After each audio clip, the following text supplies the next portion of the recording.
Andika merupakan suatu pencerahan yang luar biasa ya untuk kita bisa mendapatkan perspektif legal terkait dengan kekayaan intelektual, karena hal ini merupakan suatu hal yang mungkin tidak mudah untuk diketahui unless memang memiliki background law. Buat teman-teman kreator atau teman-teman seniman, I'm sure ini akan menjadi suatu hal yang betul-betul sangat bermanfaat, karena yaitu untuk bisa menjaga hak kekayaan intelektual kita, walaupun sound tricky, tapi itu menjadi suatu hal yang substansial dari bagaimana kita berkreasi gitu, and to show different cases untuk kita bisa bisa memprotek kepemilikan kita. Itu sangat clear sih, Mas, di sini. Aku cuma pengen mengingatkan lagi aja teman-teman,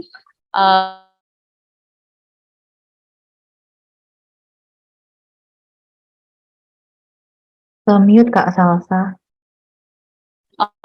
halo, terdengarkah atau termute dari tadi? Halo, sekarang terdengarkah? Terdengar. Oh, tadi aku ngomong tuh gak kedengeran sama sekali. sorry. Aku ulang lagi jadinya. Terima kasih banyak Mas Andika atas waktunya dan juga pemaparannya terkait dengan bagaimana teman-teman di sini bisa memprotek dan juga mensecure hak kekayaan intelektual mereka dan juga kepemilikan hak-hak mereka gitu. Aku jamin di sini buat teman-teman yang kreator ataupun seniman, pastinya untuk mengetahui hal-hal terkait dengan hukum bukan merupakan suatu hal yang knowledge yang mudah untuk didapatkan, dan kadang membutuhkan seseorang seperti Mas yang memiliki expertise dan juga jam terbang yang begitu luar biasa di ranah tersebut gitu. Tapi di luar dari sini, teman-teman juga tadi udah sempat diingatkan ya sama Mas Andika juga, kalau misalnya ada case atau membutuhkan consultation atau membutuhkan ngobrol-ngobrol lebih jauh, email dan juga nomor handphone dan juga Instagramnya itu sangat terbuka untuk bisa dikontak. So hopefully buat teman-teman yang mungkin memiliki use case yang betul-betul custom, bisa juga ke Mas Andika untuk bisa berdiskusi.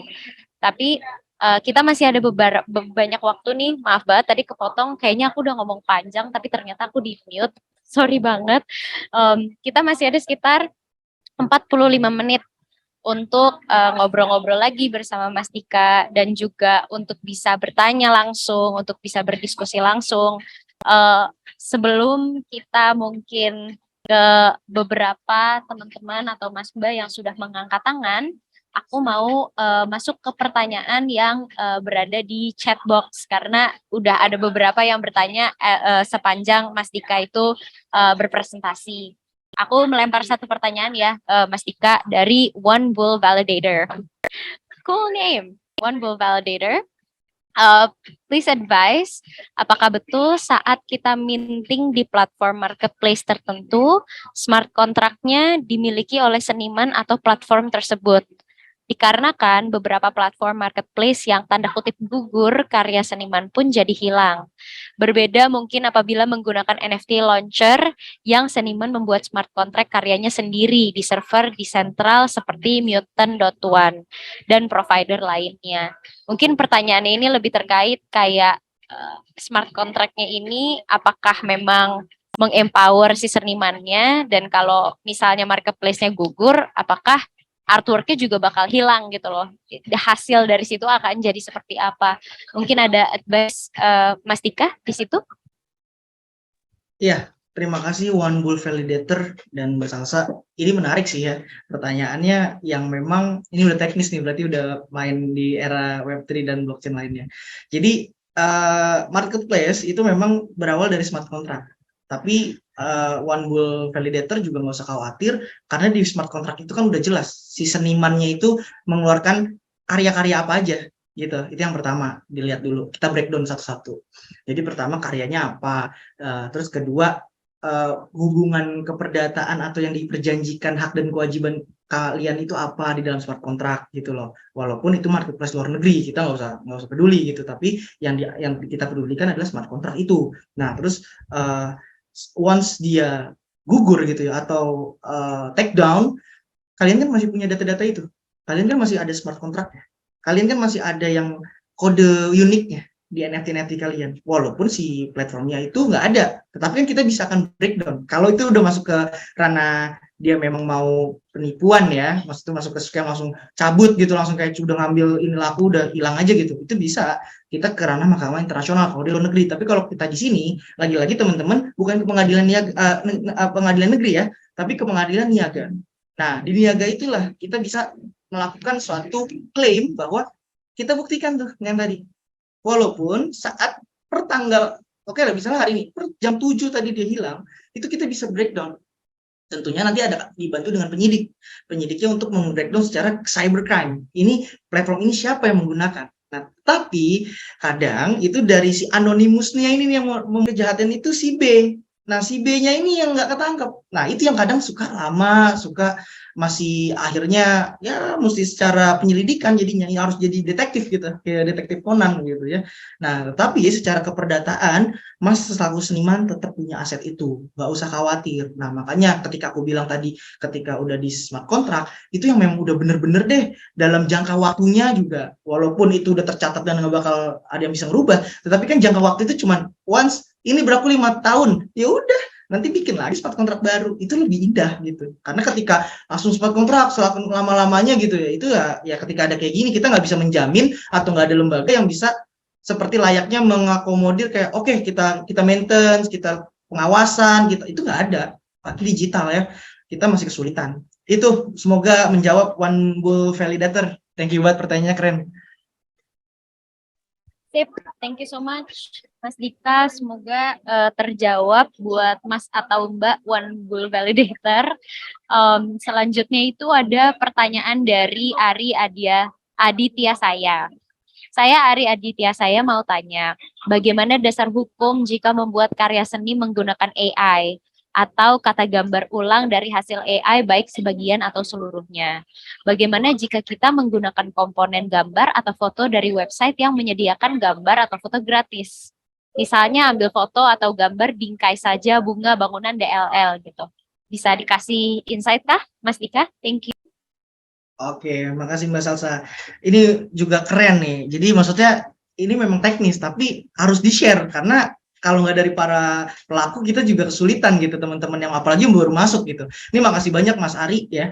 Jadi untuk dasar hukum kita tetap mengacu Undang-Undang Hak Cipta di Undang-Undang Nomor 28 tahun 2014. Kita hanya patokan itu untuk karya seninya ya. Tetapi di situ Mas punya dua.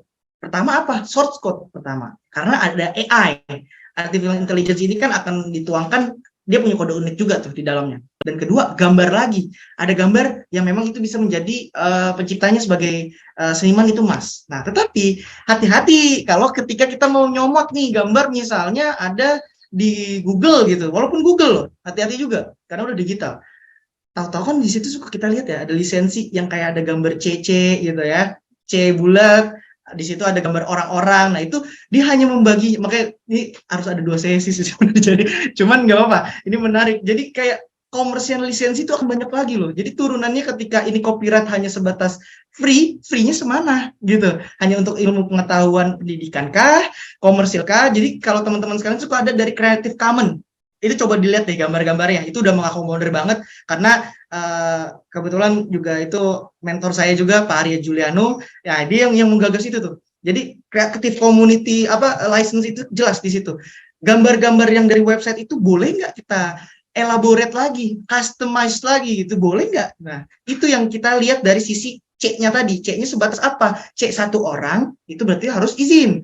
C yang ada banyak orang, nah itu ada macam-macamnya, ada 10 lebih sih. Jadi itu harus didetailkan dulu di situ. Nah, intinya kalau memang itu free atau apa, Mas bikin baru. Ketika bikin baru sama aja kayak saya bikin lagu.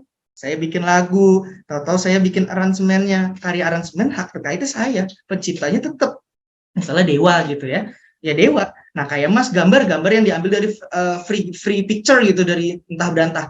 Mas gambar Mas itu karakteristik yang harus dilindungi hak cipta. Nah jadi apalagi di situ ada gambar bangunan, bunga. Nah itu dilihat juga kalau bangunan ya, di situ ada arsitektur lah gitu dari gambar aslinya pastinya. Walaupun misalnya Menara Sahid itu udah tinggi bagus, itu tetap hati-hati juga, apakah dilihat dulu tuh, apakah sejauh ini memang sudah dicatatkan atau daftarkan, apakah memang sudah public domain ataukah memang nggak ada gitu. Itu boleh, tapi asalnya ada karakteristik. Di situ aja Mas Ari. Terima kasih banyak, mudah-mudahan menjawab. Terima kasih banyak Mas Dika. Mas, tadi aku ada ngeliat Mas Kemal yang raise hand, sepertinya pengen menanyakan pertanyaan langsung. Mas Kemal, apakah jadi bertanya? Iya, jadi Mbak. Atau Jadi.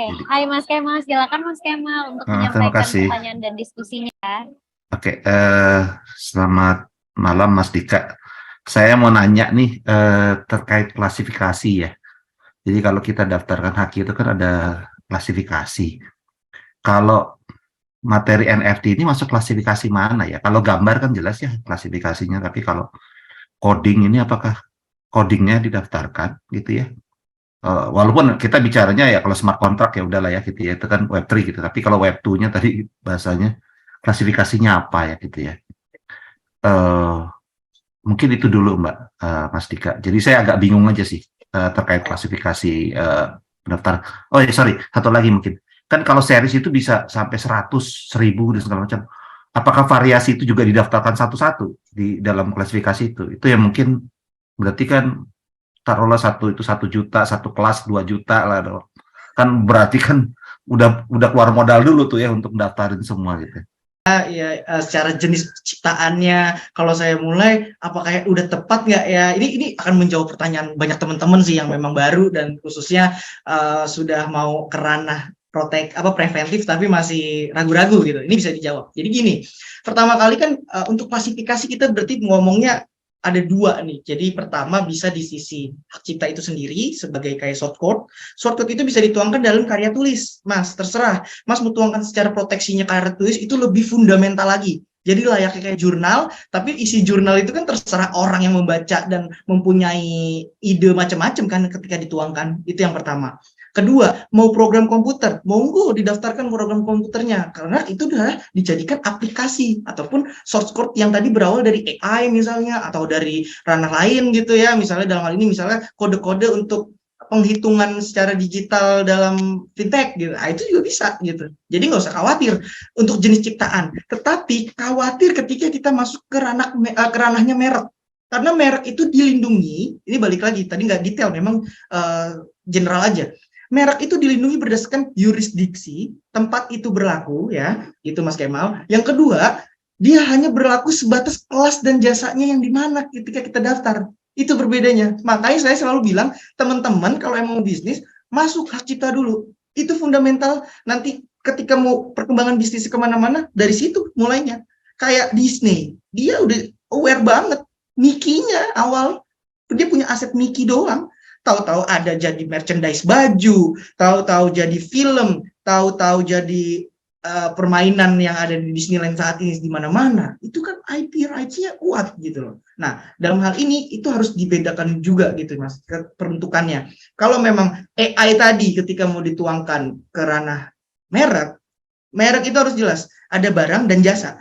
Apakah Mas hanya sebatas barang atau sebatas handphone ini doang?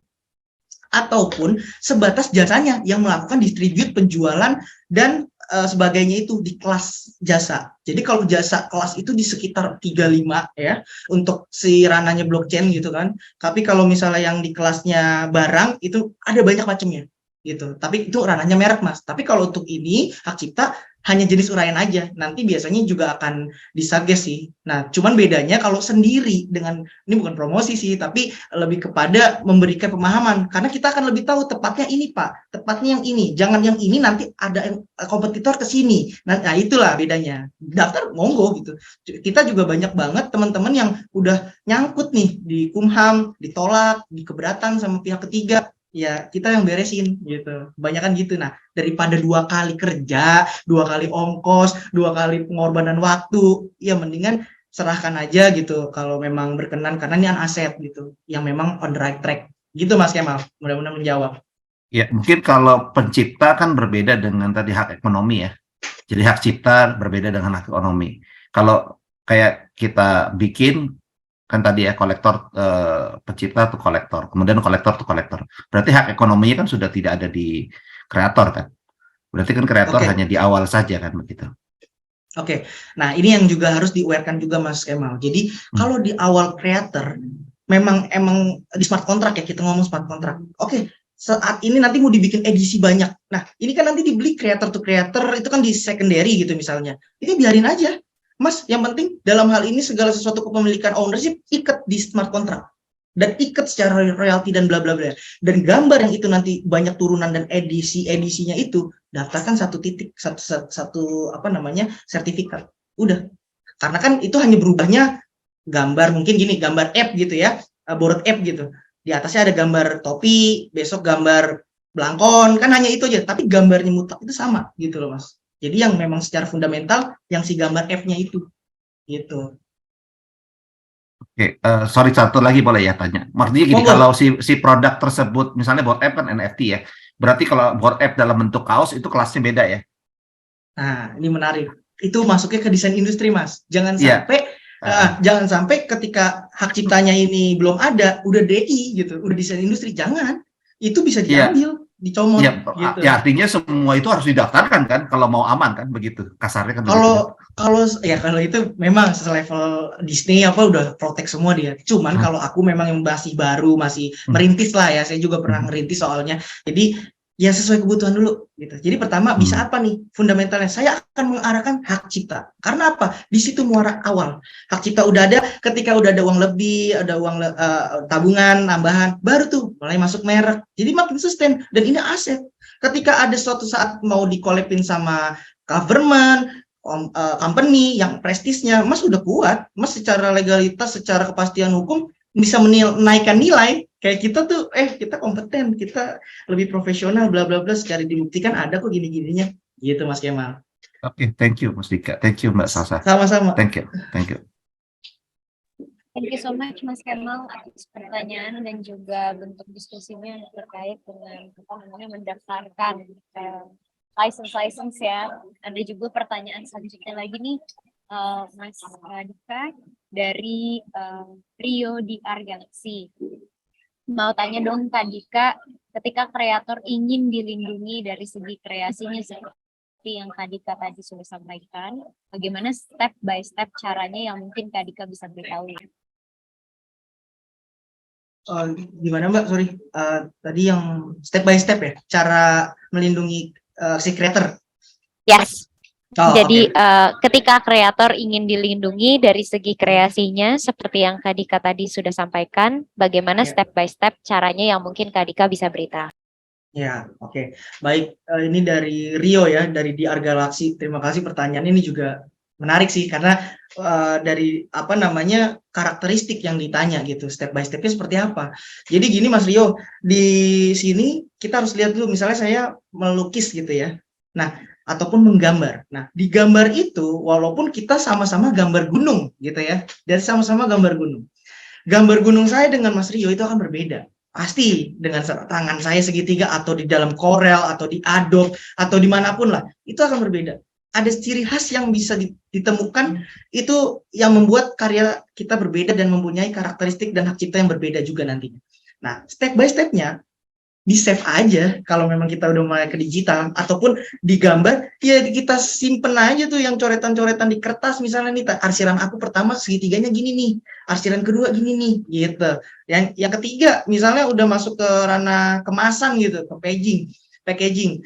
Ya udah, di sini apa ya yang aku mau masukin ke daftar KI lainnya, hak kekayaan intelektual lainnya. Ya udah di situ nanti oke, yang pertama dipublish ini ngerelate ke Mas Kemal juga tadi, menarik. Ini aku mau masuk ke DI-nya, desainnya karena itu baju, merchandise. Aku mau masuk ke desain industri dalam arti aku punya restoran tapi minuman-minumannya unik nih, pakai botol yang dari gambar aku, bisa gitu loh. Nah, hal-hal step by step-nya itu. Jadi tetap dari hak cipta dulu dibuktikan coret-coretan, gambar-gambar asli Mas, terus pernah post di mana aja gitu loh. Diumumkan pertama kali tanggal berapa, itu step by step-nya. Nanti ke ranah-ranah lainnya itu sudah mengikut aja secara perlindungannya gitu. Untuk DI, untuk apa namanya, merek, paten dan sebagainya. Kayak gitu Mas Rio, mudah-mudahan menjawab.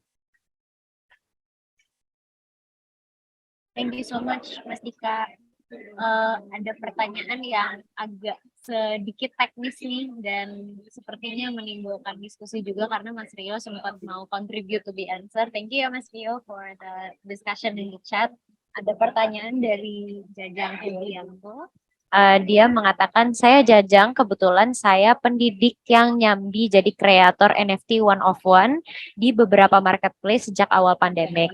Kebetulan di marketplace NFT ada opsi lisensi CC BY SA, sama CCO. Itu maksudnya apa ya Mas? Sama apakah boleh jika saya mengkoleksi salah satu karya NFT, kemudian saya buat produksi kaos sablon yang dikomersilkan misalnya, itu dibolehin nggak sih Mas? Oke. Baik Mas Jajang, terima kasih pertanyaannya. Ini teknis banget, nyambung juga yang tadi ada pertanyaan dari yang atas tadi. Jadi ini masuk yang aku bilang tadi, Common Creative License. Jadi Common Creative License ini sudah mengakomodir apa sih CC BY, CC BY SE gitu atau CCO. Nah, itu biasanya dibaginya banyak, ada 10 apa jenis. Jadi ataukah copyright ini akan dengan siapa selaku pemegang, itu CC BY. CC BY ini saya dan pemegang ini menggunakan ke instansi, misalnya dalam hal ini mau digunakan lebih luas dari komersil produknya, dalam hal ini misalnya company gitu ya. Dan CCO itu ya memang organisasi yang mengawasi dari si lisensi-lisensi itu yang menaungi itu semua gitu. Nah, dari situ kita bisa ngambil kegiatan pendidik Mas boleh menggunakan dengan terms and condition yang diberikan oleh si koleksi atau si creator yang ada di gambar itulah, yang kayak di Facebook apa kan suka ada tuh. Nah, hanya di situ, sebatas di situ gitu. Kayak shooter gitu-gitu lah ya, Pinterest gitu-gitu. Nah, itu ada di situ semua. Jadi ketika Mas Jajang mau masuk koleksi ke sablon gitu ya, tadi mau produksi kaos sablon ya dikomersikan, saran aku balik lagi, karakter dari Mas apa gitu. Walaupun secara itu kan Mas juga udah apple to apple, kayak oke, saya ada bukti bayar kok menggunakan gambar A walaupun di partikel cuma sedikit gitu kan. Itu pun ketika dikomersil pun ya hanya sebatas yang tadi, user tadi itu, karena ketika udah putus perjanjian beli $2 itu ya sudah selesai. Kan karyanya ini Mas sudah bisa menggunakan berkelanjutan, akhirnya bisa di custom dari gambar-gambar itu. Ya, karena kalau udah ke kaos sablon udah bukan mutlak gambar yang di itu yang ada di CC tadi, kecuali di CC itu diplek-plekin langsung jadi baju, itu infringe, jangan, pasti nggak diizinin sama si CC BY itu gitu. Jadi itu di-clearkan dulu Mas Jajang, sejauh mana ya kalau untuk ke kaos sablon, karena di Indonesia tanda petik ya saya bicara, masih banyak yang not originality-nya gitu loh. Jadi banyak yang kayak Adidas comot-comot, itu di Singapura aja kalau kita ngeliat tetangga kena itu gitu kan. Walaupun ini saya udah ngambil ini di segala macam ya, tapi tetap plek Adidas gitu loh. Nah, itu yang coba diperhatikan sih untuk ke ranah komersil di sablon.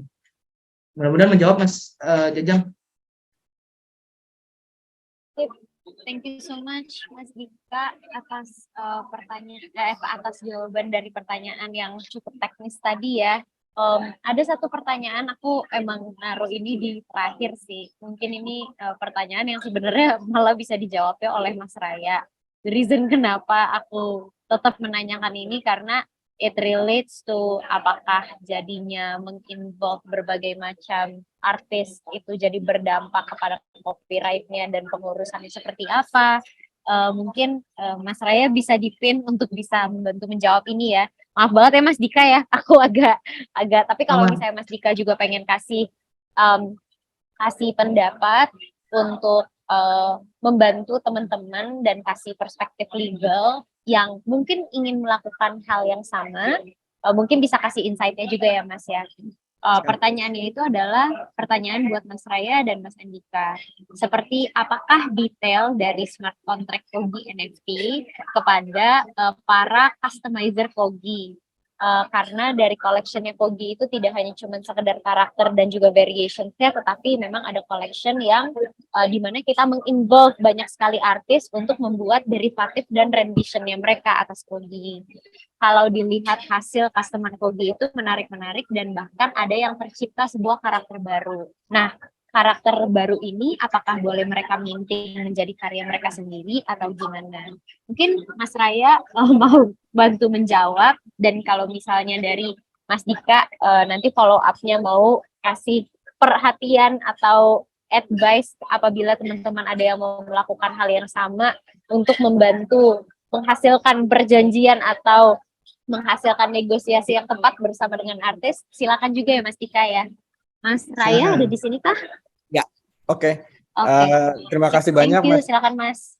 Ya, terima kasih banyak Mas Diko pertanyaannya.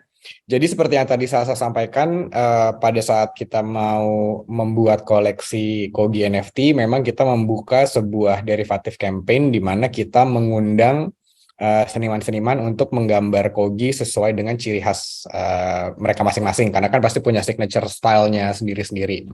Nah, pada saat kita merilis campaign tersebut, kita memang bilang bahwa mereka diminta untuk menggambar si karakter Kogi. Nah, seperti yang tadi Mas Andika sudah sampaikan, kalau bisa ada perjanjian yang memang bisa kita pegang. Jadi kita masih ada juga perjanjian fisik waktu itu yang kita kita tanda tangan bersama dengan kreatornya, di mana hasil Kogi bikinan mereka itu menjadi milik Kogi. Dan itu kan memang kesepakatan dua belah pihak aja. Mungkin kalau Mas Niko mau bikin atau mau mengajak seniman lain berkontribusi, mungkin arrangement-nya bisa berbeda. Cuman waktu itu di Kogi, arrangement-nya adalah teman-teman menggambar Koginya mereka itu menjadi milik Kogi NFT. Dan ini tergambar di kontrak fisik dan juga di smart contract. Jadi kan di koleksi Kogi itu ada 100 karya, di mana itu merupakan kolaborasi dengan seniman-seniman. Untuk 100 karya tersebut secara smart contract-nya memang berbeda dengan koleksi Kogi yang lainnya.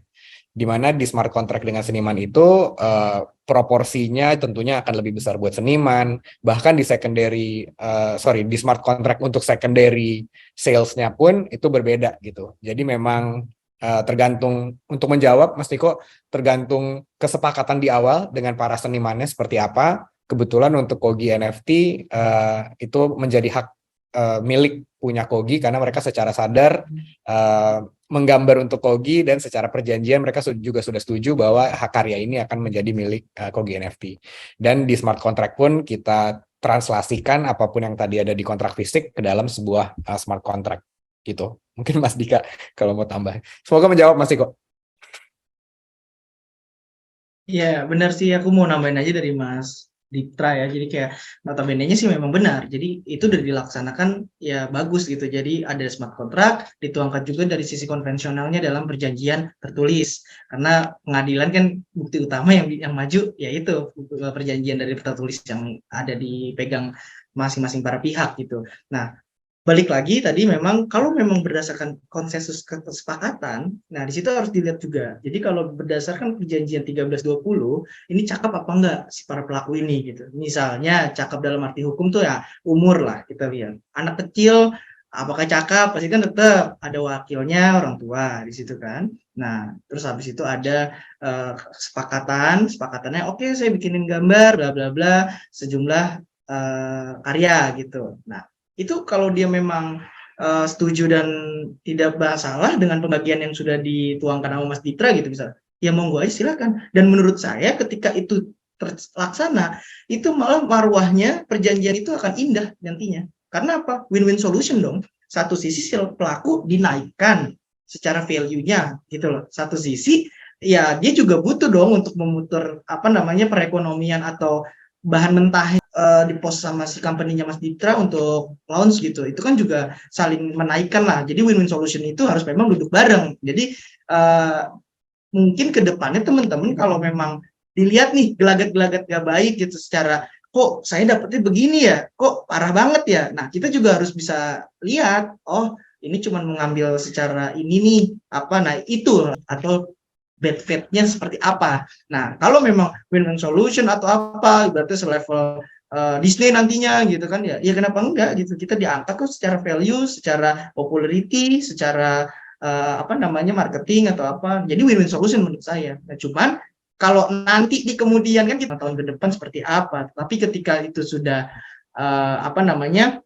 sudah terjadi dalam perjanjian, itu dipakein jangka waktu. Karena nggak maksudnya lebih bagus tuh setiap 5 tahun misalnya atau 10 tahun. Jadi jelas gitu, nggak ada yang terlalu tinggi kayak gitu. Nah, ya kenapa tanda tangan saat itu gitu. Kan balik lagi, makanya aku bilang kalau memang kalian kreator yang ini bakal booming, ini akan masterpiece, dipertimbangkan dulu, di-consider matang-matang, di bener-bener breakdown, baru taken tanda tangan. Nah, itu pun dibaca juga maksud pasal per pasalnya, jangan sampai menimbulkan multitafsir di antara kedua belah pihak ini juga, bukan yang ngasih perjanjian juga iya ya ada kayak gini. Nah, makanya kita selaku background hukum, kita melakukan review. Jadi kedua belah pihak itu aman gitu. Kalau bisnis sih intinya kan balik lagi asasnya hanya win-win solution, dan ketika bisnis jalan dengan baik, semuanya enak, ya itulah tercipta gitu secara perdagangan konvensional. Mungkin itu sih Mbak Salsa dan Mas Ditra bisa masukannya. Thank you Mas Dika, thank you banget. Thank you banget Mas Dika atas jawaban dan juga masukan tambahannya. Sepertinya pertanyaan dari chat itu sudah terjawab semua. Senang banget nih, maksudnya udah bisa Mas Dika bisa membantu memberikan insight yang singkat, padat, jelas, dan semuanya terjawab. Aku mau tetap memberikan kesempatan buat teman-teman untuk bisa raise hand dan juga melemparkan pertanyaannya lewat chat. Akan dibukakan ke floor juga nih. Kira-kira masih ada yang perlu bertanya atau mau berdiskusi kah? Silakan banget loh, bisa raise hand dan juga bertanya. Mungkin kita tunggu sedikit bentar ya, Mas Dika. Tapi while we're waiting, aku ada beberapa pertanyaan nih Mas, buat ke Mas. Lanjut dari diskusi yang mungkin memang kita sudah lakukan gitu. Satu, aku pengen tanya ya Mas, kalau misalnya terkait dengan hal-hal yang lebih ethical considerations gitu ya Mas ya, apabila artwork-nya ternyata kita menunjukkan kayak konteks cultural appropriation, atau ternyata itu menyinggung SARA tanpa kita mengetahui dan segala macam. Karena kan setiap ini when it comes to NFTs dan juga kreator yang masuk ke dunia NFT itu kan tidak hanya cuman satu niche area atau particular country, tapi it's a global scene gitu ya. Yang kadang penafsiran dari setiap artwork atau bentuknya kayak gimana itu bisa memberikan atau kayak ethical considerations kayak gitu ya Mas. Tapi nauzubillah min zalik gitu, kalau misalnya ada orang yang menghadapi hal seperti itu gimana ya Mas menanggapinya? Karena ini udah bukan masalah terkait dengan hak kekayaan intelektual atau security dari our property ini, tapi penafsiran dari properti itu mungkin bisa menimbulkan persepsi yang salah walaupun intention kita bukan di situ gitu. Boleh dikasih masukan kah Mas Dika? Iya Mbak Salsa, ini juga menarik sih karena di ranah udah liberal ya, maksudnya udah digital, udah era semakin masif, maju, macem-macem lah, ibaratnya kita menemukan istilah-istilah juga nantinya kan, yang ketika saya akomodir di perdagangan Indonesia misalnya, dengan nama misalnya contoh kayak waktu itu kan pernah sempat Lucinta Luna ya, dengan merek kopinya itu KNTL gitu kan, Nah, itu kan kayak bahasanya agak tanda petik lah. Nah, itu nggak bagus, bisa ditolak juga secara pendaftarannya di Kemenkumham. Nah, tetapi balik lagi ketika itu bertentangan dengan kaidah hukum, sopan santun, dan keagamaan dan segala macam, itu memang kayak misalnya anjay, yang waktu itu juga sempat anjay, konotasinya seperti apa di KBBI masih didebat-tebal gitu ya. Nah, itu pun juga harus bisa dilihat juga secara literasi, dibuktikannya nanti di pengadilan dari pelaporan itu. Tapi balik lagi kalau merasa kayak oh udah nggak bisa nih ke depan bahaya deh, ya cepat-cepatnya kita lapor ke APH gitu, aparat penegak hukum gitu loh. Dalam hal ini kalau memang delik aduan ya kita bikin laporan di polisi, ataupun secara bisnis biasanya kayak kita somasi aja gitu, karena ketika somasi kan hanya sebatas peringatan gitu loh. Dari peringatan-peringatan itulah yang akhirnya oh iya ya menjelekkan nama daerah misalnya, nggak usah ngomong Indonesia. Ternyata misalnya di Bekasi jadi jelek nih gara-gara ada merek KNTL gitu misalnya. Kan itu nggak bakal jadi hal yang lazim gitu loh. Nah itu sih yang harus di-concern, apalagi di era digital, di era teknologi yang semakin luas, itu nanti akan ada istilah-istilah yang di luar, misalnya dari komunitas yang di sini nggak berlaku, misalnya dari LGBT gitu kan, yang saat Indonesia bertentangan, tapi kalau di Eropa ya monggo gitu. Kita harus punya different regulation sih yang bisa gitu loh. Tapi tergantung sih peruntukannya di mana. Ketika memasukkan kata-kata yang sedikit agak eye-catching buat dagangan gue gitu kan. Nah, tapi totalnya itu melanggar kesusilaan agama dan sopan santun. Gitu sih Mbak Salsa. Thank you so much, Mas Andika. Tadi aku ngeliat ada Mas Setio Purnomo yang raise hand untuk bisa bertanya, dan abis ini juga ada Mas Arya Aditya yang juga mau bertanya. Silakan, mungkin Mas Setio Purnomo dulu apabila ingin bertanya. Monggo. Baik, terima kasih. Selamat malam atas kesempatannya. Saya akan menanyakan tentang dua hal. Pertama, dalam karya seni, terutama saya kan seni lukis ya. Itu saya sering menggunakan metode ATM, amati, tiru, dan modifikasi ya. Seperti ada tadi yang contoh gunung yang kemudian diambil gitu ya. Itu saya lihat sih sebenarnya kayak ngambil gitu ya. Cuman kan secara keseluruhan karya kan itu tidak sama gitu ya. Tidak sama. Mungkin itu hanya mengambil bagian saja, bagian kecil lah gunungnya gitu ya. Nah, sejauh mana ATM itu atas pelanggaran hak cipta itu berapa persen gitu ya. Itu. Kemudian yang kedua, saya itu menggunakan nama artis Kembang Sepatu. Dalam karya-karya saya, kolektor-kolektor saya kasih sertifikat juga namanya Kembang Sepatu. Nah, apakah secara legalitas itu diperbolehkan gitu ya? Dan untuk nama di karya saya pun menggunakan nama Kembang Sepatu. Jadi memang sudah kalau pakai nama saya jadi siapa ini gitu, kayak nggak kenal gitu ya. Nah itu secara legalitas gimana? Apakah perlu saya harus menotariskan gitu bahwa nama Setio itu adalah Kembang Sepatu atau gimana gitu ya? Karena setelah banyak yang mengoleksi lukisan saya itu kemudian kok Kembang Sepatu, emang KTP-nya Kembang Sepatu gitu. Terus saya bilang enggak, ini nama artis saya ini, tapi sudah saya publish di artikel-artikel di koran dan sebagainya, itu di Tribun News dan sebagainya. Kalau saya pameran itu memang sering menggunakan nama Kembang Sepatu gitu. Terima kasih. Iya. Langsung Mbak Salsa atau apa ditampung dulu apa gimana? Langsung ya. Tadi Mas siapa, maaf? Tadi Mas Setio. Setio Purnomo. Oke. Kembang Sepatu. Kembang Sepatu ya. Mas Setio, iya aku ingetnya Kembang Sepatu. Iya, jadi Mas Setio gini, jadi kalau kita pertama kali yang dari bahasa yang amati, cermati itu, kita lihat juga pertama dari sisutkan dalam bentuk nyatanya gitu. Kalau memang gambarnya misalnya kan ada tuh yang titik-titik kayak gambar anak-anak kecil gitu. Nah itu kan sebenarnya kan copyright juga tuh.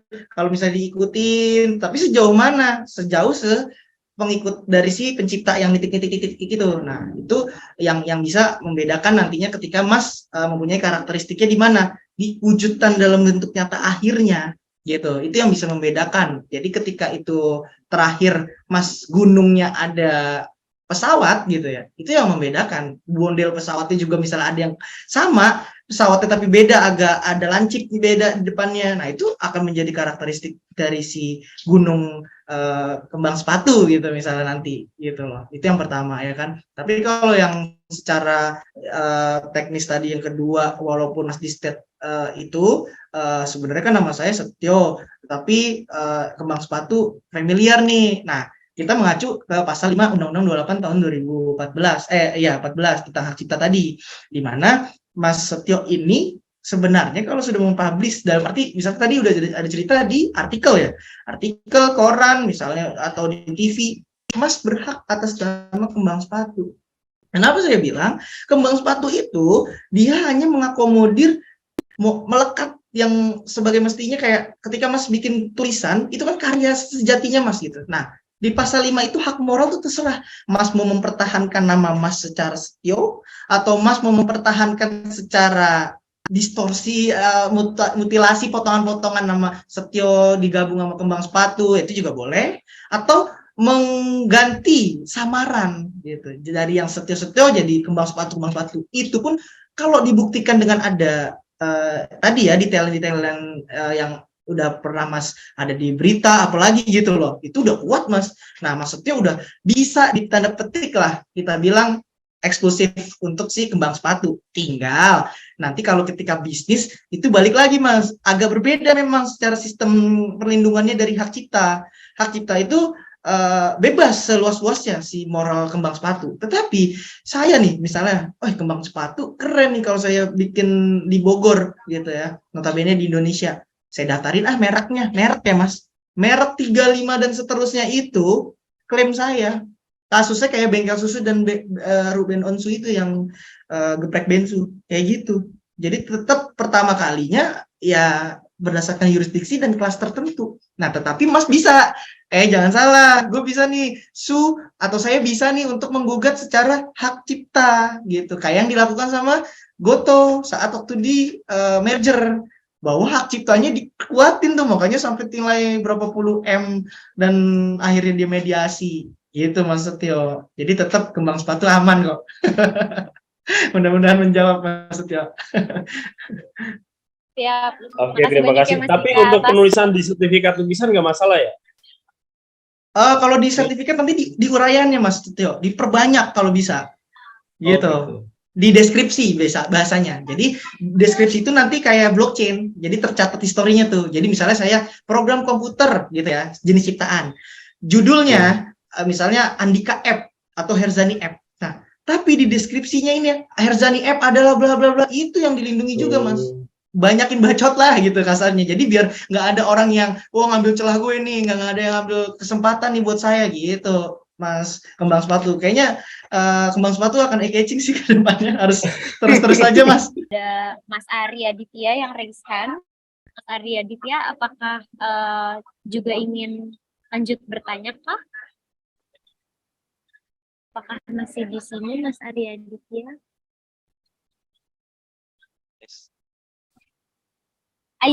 Yes, silakan Mas.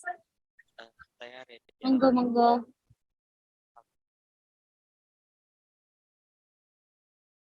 Mas, sorry banget, kayaknya suaranya nggak terdengar deh Mas. Iya, nggak masuk nih. Maaf ya Mas ya. Halo. Yes. Ya, kalau misalnya saya punya karya, lalu karyanya itu dijual di NFT dan karyanya terjual, sudah laku. Lalu saya print jadi kaos dan lalu saya jual juga, itu kan karyanya saya sendiri yang bikin ya gitu.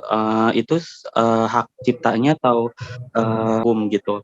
Dan satu lagi, kalau karya seni saya ada kata-katanya dan kata-katanya itu hampir sama atau terkesan translate. Gimana ya? Hampir sama dengan apa, sorry? Saya kata-katanya itu quote seperti quotes gitu, lalu dalam bahasa Indonesia misalnya, dan ada entah kesamaan atau kesannya nih seperti translate dari bahasa Inggris gitu. Ini mah cuma di-translate aja dari bahasa Indonesia, dari bahasa Inggris ke bahasa Indonesia gitu. Nah itu legalitasnya gimana ya? Apa saya harus lebih beda, atau kan ada kemungkinan kebetulan sama gitu dengan quotes yang lainnya gitu, tapi itu saya yakin saya sendiri yang buat gitu dari pengalaman saya gitu kan. Ada kadang-kadang kebetulan yang hampir sama seperti tentang cinta atau tentang kebenaran gitu, tentang tanggung jawab misalnya gitu. Terima kasih. Iya, aku langsung jawab ya Mbak Salsa. Ini menarik Mas Ari ya. Jadi memang ketika kita breakdown, pertama yang harus dijelaskan dulu itu kalau penciptaan atau turunan gitu ya, yang dimana nanti terserah bisnisnya Mas mau dikemanain lagi nantinya, itu terserah ya, karena yang penting selama Mas ownership atau Mas memang si pencipta gitu kan. Nah tapi biasanya ini hal-hal tricky memang, jadi kayak kata quotes, kata slogan, kata-kata yang memang kayak apa gimana sih, sorry, cemek gitu ya, yang lagi viral gitu. Nah itu kalau memang saya harus sampaikan, itu bagus dilindungi secara hak ciptanya. Misalnya gambar, masukin aja logo tulisan slogan itu, dia mengakomodir akhirnya. Jadi gambar karakter Mas misalnya nanti ketika diduplikasikan itu udah termasuk tuh yang di bawahnya. Misalnya slogannya tadi Ari keren gitu ya, yang notabene-nya kan tadi ada mengambil sedikit dari translatean yang bahasanya percintaan di Korea misalnya, Amerika. Nah itu kan ada istilah-istilah yang di sana. Nah itu nggak apa-apa, tetap aja. Jadi kan sepanjang gini, ada catatannya, sepanjang itu tidak boleh plek-plek, dalam arti Mas ada secondary meaning-nya. Nah secondary meaning itu maksudnya adalah misalnya aqua, jangan aqua lagi, aqua manis, aqua keren. Nah itu masih bisa gitu. Aqua proof bisa gitu. Nah itu yang menjadikan karya baru lagi akhirnya untuk si pencipta gitu loh. Akhirnya Mas mempunyai hak eksklusif tadi. Tapi kalau ketika main comot memang secara general ada, takutnya kita kena sui dari luar gitu loh, mutlak plok-plok gitu kan. Notabene-nya kayak udah saya ada gambar ini yang udah di NFT, tinggal di bawahnya tulis aja hari keren, hari apa gitu. Tapi bahaya kalau memang itu bisa dibuktikan secara terkenalnya ya, popularity of the person right-nya itu jadi bahaya gitu Mas Ari. Jadi kalau untuk yang tadi penjualan NFT dikembangkan lagi, itu udah terserah Mas Ari, sepanjang Mas tetap di-keep ya data-data apa, karena kita gampang Mas, kadang orang melihat kita kecil atau kita belum sustain, belum kuat, main asal ini aja, apa namanya, nge-somasi apa, padahal kita si pemilik gitu. Nah, tapi hal-hal yang lain dibantu juga ketika ada yang, kita nggak menutup kemungkinan ya, hal jelek tetap kita harus preventif. Jadi ke depannya misalnya kita tahu-tahu wah di somasi nih, kita tenang, kita bisa punya bukti-bukti yang kuat tadi dari gambar-gambarnya Mas gitu. Gitu Mas Ari, mudah-mudahan bisa menjawab. Siap, Mas Dika, dari chat sepertinya ada 2 pertanyaan terakhir, dan sepertinya dari situ kita akan menutupkan sesinya aja. Nggak apa-apa ya Mas ya, melebihi beberapa waktu aja buat menjawab 2 pertanyaan terakhir. Habis itu terima kasih banyak teman-teman, sepertinya dari sisi interaction session dan juga Q&A session akan kita tutup dari 2 pertanyaan terakhir ini.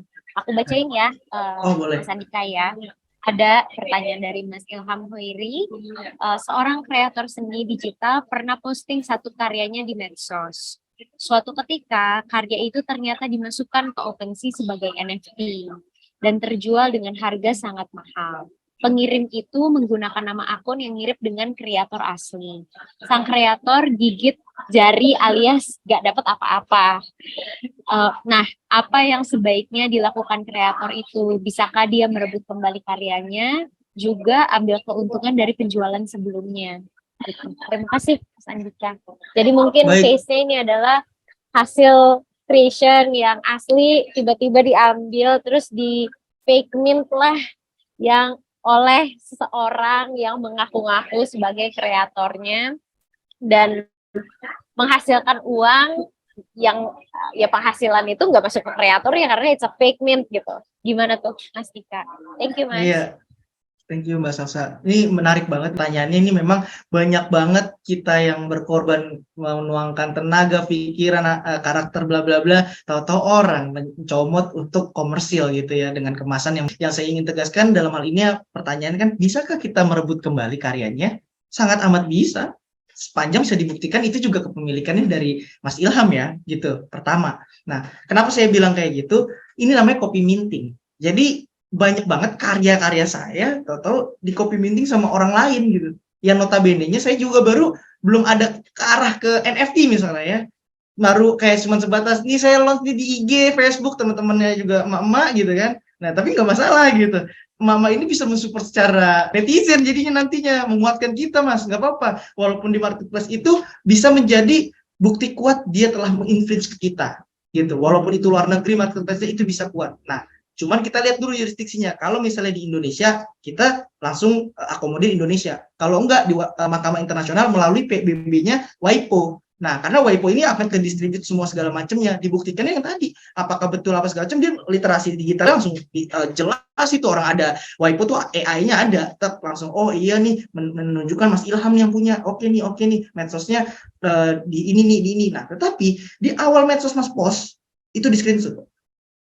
Tanggal, jam, model foto, screenshot. Itu mengartikan bahwa Mas sudah mendeklarasikan ini karyaku.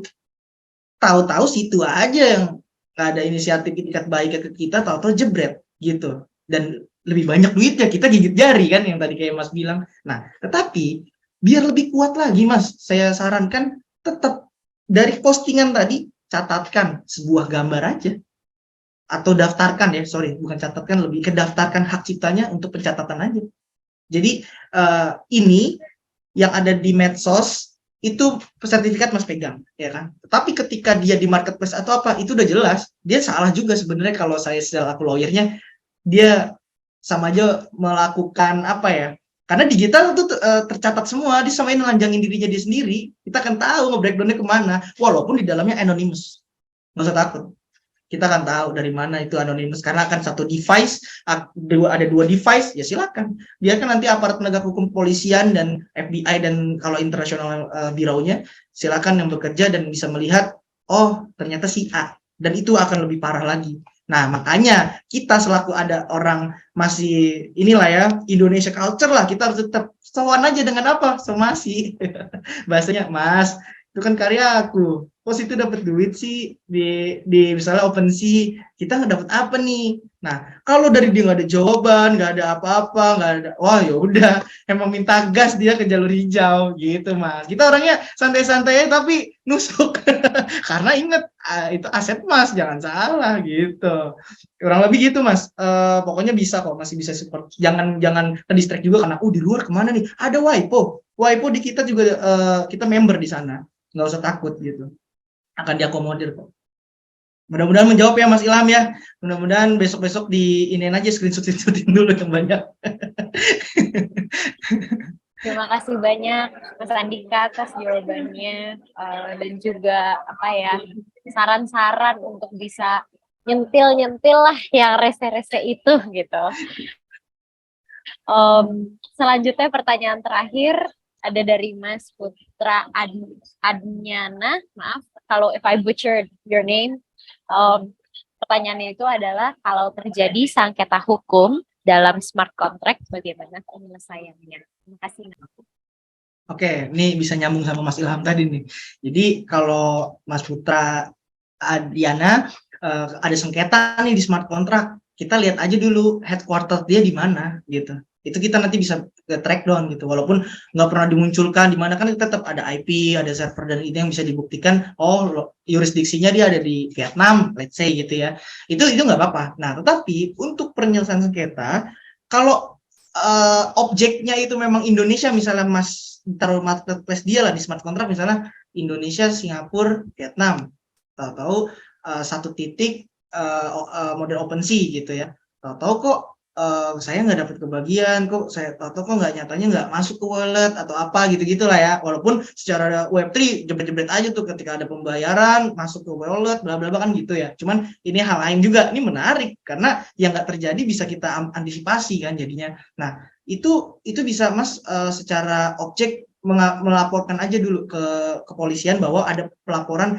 ini tuh maksudnya bisa ke penggelapan gitu, karena nggak sesuai dengan ada smart contract. Karena kalau udah ngomong smart contract di situ udah ada duit gitu, karena duit itu kan mau bagaimana kok nggak nyampe ke kita, ataupun secara keperdataannya wan prestasi, ataupun perbuatan melawan hukum. Karena perbuatan melawan hukum saya kenakan pasal itu karena dia tidak bisa memberikan apa yang menjadi kewajibannya. Kalau perjanjian kan salah satu nggak memenuhi kewajibannya wan prestasi istilahnya gitu. Tapi kok ketika dia itikat baik, kok model secara ini bisa notabene kok nggak terjadi sengketa, ya itu masuknya ke PMH gitu. Jadi bisa dua sisi pidana perdatanya. Nah, itu yang harus diketahui dulu. Tapi tetap ada pelaporan dari Indonesianya, yaitu dari Mas siapa tadi? Dari Mas ini. Jadi notabene-nya itu yang harus dicermati dulu gitu. Sengketanya tetap kalau mentok-mentok ada bironya dari FBI dan WIPO, itu ADR. Sesimpel dia memang headquarter Southeast Asia Singapura, tapi kita biasanya suka dikasih online kayak gimana sih permasalahannya di Indonesia apa segala macem. Nah, dia pasti ngalir ke arahnya bisa ke arbitrase internasional ataupun ke mahkamah internasional langsung gitu loh. Kalau memang secara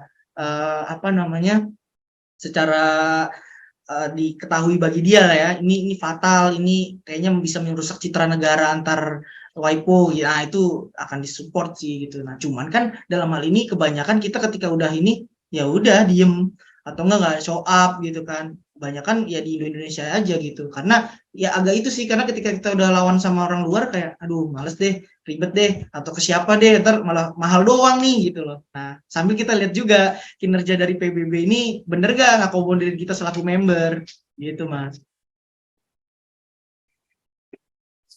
Thank you so much, Mas Andika, atas jawaban dan juga very fruitful material and discussion for the last 2 hours. Kita membahas terkait dengan menavigasi hukum di dunia NFT. Mungkin buat teman-teman, kita banyak belajar ya di sini, khususnya untuk teman-teman para kreator, seniman, dan juga mahasiswa yang hadir juga di sini, dan juga beberapa universitas-universitas yang juga ikut untuk belajar terkait dengan topik ini. Banyak banget yang tadi kita bahas, bagaimana sebenarnya dalam merespon tren NFT ini kita harus bijak sehingga tidak menimbulkan dampak negatif, apalagi melanggar hukum. Karena ini terkait dengan hak kekayaan intelektual, juga ada hal-hal terkait dengan penghasilan finansial, kolaborasi dengan berbagai pihak, dan itu harus dicermati baik-baik sekali. Karena NFT ini basisnya itu banyak sekali terkait dengan karya seni, mendaftarkan aset itu menjadi suatu hal yang berharga, karena itu pun juga bisa menjadi peluru buat teman-teman untuk bisa melindungi teman-teman sebagai kreator gitu. Meningkatkan literasi digital mungkin tidak hanya cuma sekedar dari kelas NFT Lab Bentara Budaya yang di power oleh Astra International dan disupport oleh Kogi, tetapi juga bisa dari banyak sekali komunitas yang melaksanakan aktivitas belajar juga, dari Twitter Space yang pastinya aktif setiap harinya dan segala macam. This type of information itu tuh pastinya bisa juga membantu teman-teman meningkatkan literasi. Jadi belajar sebanyak-banyaknya untuk bisa aware dan tanggap dalam memanfaatkan teknologi yang memang available sekarang. Dan yang paling di garis bawahi gitu ya dari Mas Andika tadi adalah, walaupun memang udah adanya smart contract yang menjelaskan royalti dan menjelaskan juga terkait dengan pembagian hasil dari penjualan NFT tersebut, alangkah baiknya masih tetap tertulis secara konvensional, karena ketika kita ngomong badan hukum, mereka pasti ngelihatnya adalah kontrak yang tertulis dan hitam di atas putih itu tuh seperti apa. Jadi itu mungkin somewhat of a highlights yang aku lihat gitu ya. Dan juga mungkin dari pertanyaan dari teman-teman itu juga expanded juga, kita ngeliatin AI, turunan dari IP itu jadi kaos sablon dan segala macam. Buat teman-teman yang nantinya ingin menonton kembali, nanti sepertinya seharusnya selain mendapatkan e-certificate itu juga bisa mendapatkan recording dari sesi ini juga buat teman-teman yang hadir. Jadi mohon bantuannya, lihat di chat bahwa ada daftar hadir yang perlu diisi oleh teman-teman. Cukup untuk sekali aja diisi dan nanti akan dikirimkan e-sertifikat ke email masing-masing dan juga mungkin keakses kepada recordingnya. Mungkin sebelum kita tutup sesinya nih Mas, agak melebihi sekitar 15 menit. Makasih banyak ya Mas atas waktunya dan juga atensinya untuk membawakan ilmu yang begitu sangat berharga buat teman-teman di sini. Mas, kira-kira ada kata-kata penutup kah atau pesan-kesan yang ingin disampaikan kepada teman-teman yang hadir di sini? Silakan Mas. Iya, buat para teman-teman kreator, seniman, dan memang berkecimpung di dunia kreatif gitu ya. Terus aja kreasi, terus aja inovasi, tapi tetap diperhatikan hak-hak tadi. Memang udah harus di-aware-kan dari sekarang lah ya, karena udah tahu udah capek lah kita selalu tertindas gitu ya, dengan tanda kutip gitu, selalu dimanfaatkan dengan orang yang tidak tahu. Makanya ketika saya ngobrol sama teman-teman ini, saya sangat senang gitu, karena bagaimanapun ini sebenarnya bisa menjadi suatu community atau menjadi suatu gagasan bahwa society kita tuh udah di level aware IP, awareness gitu. Ketika itu udah kelas gitu, udah keren, udah settle, masuk ke IP komersialnya. Nah, jadi tuh dua itu tuh harus jalan untuk membawa ekosistem kita lebih baik. Nah, nggak apa-apa saat ini, apalagi kita seniman misalnya masih pemula, teman-teman yang masih di bangku kuliah jangan pernah takut untuk memulai, jangan pernah takut untuk melakukan sesuatu, karena kamu itu atau kalian itu adalah berawal dari seni. Seni itu abstrak pun ada nilainya, ada pasarnya gitu loh. Jadi jangan kira-kira gambar gini lempar aja pasar gitu. Tahu-tahu ada bernilai apa, ya itulah karya kalian dan akhirnya bisa di highlight sama orang. Nah, akan baru deh ketika udah ini baru dibilang masterpiece, baru sebagai ini. Cuman kita nggak usah mikirin kesananya, tapi penting kita terus produksi karya-karya yang dimana satu sisi kita bisa membangkitkan PDB itu, satu sisi ya kalian juga untuk membawa Indonesia ini di kancah internasional, kayak seni kita ternyata udah levelnya udah keren loh, bisa collab loh, udah notabene-nya kayak Disney harusnya ke kita loh, gitu-gitu loh. Nah, itu udah ke situ, mindsetnya kita ke situ. Dan aku pengen banget,